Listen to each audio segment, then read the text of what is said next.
I just want to update you on what's been going on the last couple of days since my last one. These are going to be some really fast videos. I'm getting things together a lot faster than I thought. So let's take you through a little bit of what I've been doing. I've just pulled out a bunch of cars. I'm really eager to run these trains.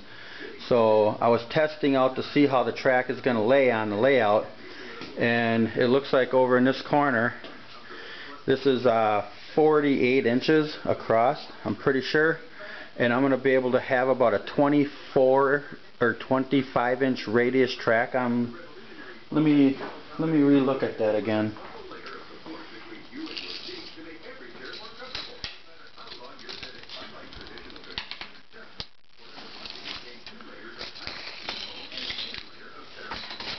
Yeah, sorry about the moving of the camera, but yeah, I just checked it. This is a 48 inch right here. It'll be about a 24 inch radius circle right here, which in N scale is way more than enough. But I'm going to be running probably passengers on here later and some bigger freight cars, so I want to be able to have a really nice sweeping curve. And this will be all double tracked in here. And then that turntable and roundhouse is by Atlas. And yes, I am going to probably be leaving it there. Somewhere right around that vicinity, I'm going to put it there. And then over here, in this corner, is going to be a quarry. So I'm thinking it might not look right, but I'm looking for space and operational effects. If I put a 3-track spur on the back side of that right there, before it transitions around that corner and goes up the grade, I'm going to be able to have a really cool, fast little yard in there, a little maintenance shop in there for my DC engines. That'll just be for DC engines. And then over here on this side, which is this other huge set that's 53 inches from side to side, 53, there'll be a big turntable and roundhouse in here with the digital DCC on it, and that's a Walters kit. I got it really cheap. I'm still flabbergasted on how much money I saved on that kit. Over $150 I saved on that DCC turntable, and it's going to be the feature on the layout when it's done. Alright, so what I did is I just threw some track together and just made a real quick circle of track, and I'm testing all my engines. I'm running the older stock U30-7 engines, the older Fairbanks Morrises, and I run basically 40-foot box cars. I'm going to get the bigger ones, but I like these little 40-footers. You can pull them a lot more around, and I'm not really going to model to any era. If you really think about it, I'm going to be running modern diesel. There's a brand spanking new SD90 Mac. Hasn't even been run. I got that thing for $55 on eBay. I got 2 of them off of eBay, and then I got a third one that has a DCC decoder in it. So I'll run 2 back-to-back on DC when I'm running DC, and then I'll go over to the DCC one and run that. That's an Intermountain SD40T, which is tunnel motor. Yeah, I got that, and it's a good runner. It don't pull nothing near what that engine can pull. That engine there can pull 20 cars or 30 cars up a 2% grade. That one can't even pull 10. So okay, so I'm going to run you around the layout a little bit here, and there's the transformer and DC with the handheld. There's another U-boat. I call them a U-boat, but they're probably U30-7s, and a whole little crate from Aldi's full of all different cars. Excuse me.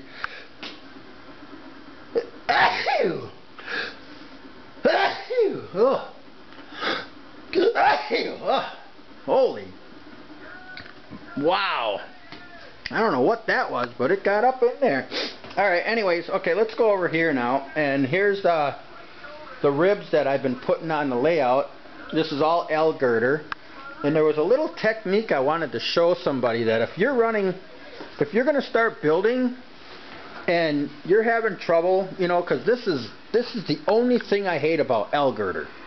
When you're putting it together, you've got to screw these pieces in through the bottom with one screw.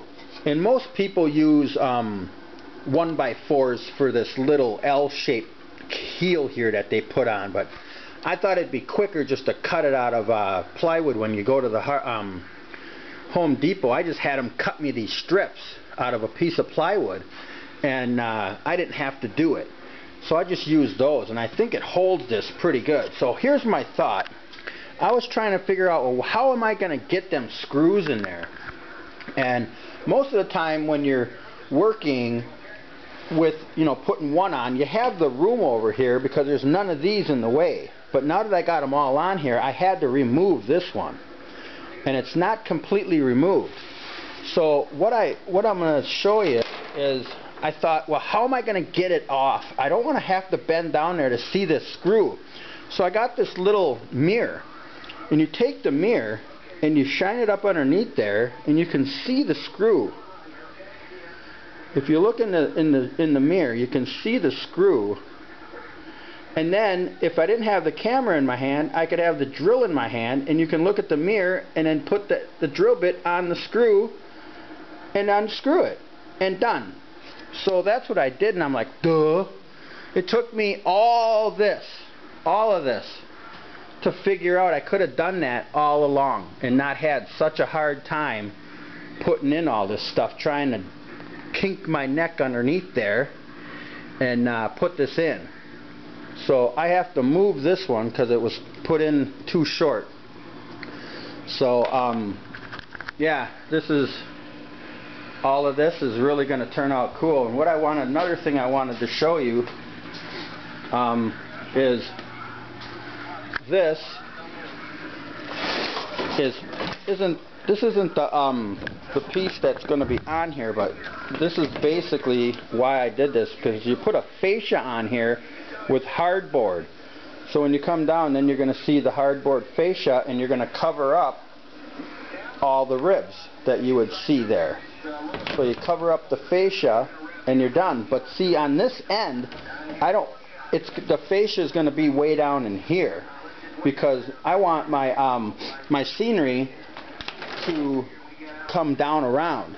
I want the scenery to come down around this corner, and then down in here will be the fascia, and then I'll build shelves underneath there to put everything underneath. And it'll look like a piece of furniture, but on the top will be this built-in layout with this really cool rock feature on the side.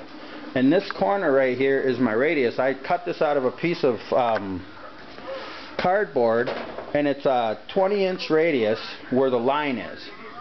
So outside that line is more. Inside the line is about a little bit, right around 18 or 18 and a half. So I could even draw a line on the piece of wood and have a shorter radius.